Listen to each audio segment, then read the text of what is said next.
शुक्लाम्बरधरं विष्णुं शशिवर्णं चतुर्भुजं प्रसन्नवदनं ध्यायेत् सर्वविघ्नोपशान्तये। व्यासं वसिष्ठनप्तारं शक्तिः पौत्रमकल्मषं पराशरात्मजं वन्दे शुकतातं तपोनिधिं।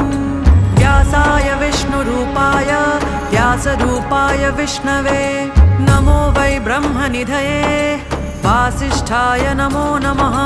अविकाराय शुद्धाय नित्याय परमात्मने सदैकरूपरूपाय विष्णवे सर्वजिष्णवे। यस्य स्मरणमात्रेण जन्मसंसारबन्धनात् विमुच्यते नमस्तस्मै विष्णवे प्रभविष्णवे। ॐ नमो विष्णवे प्रभविष्णवे।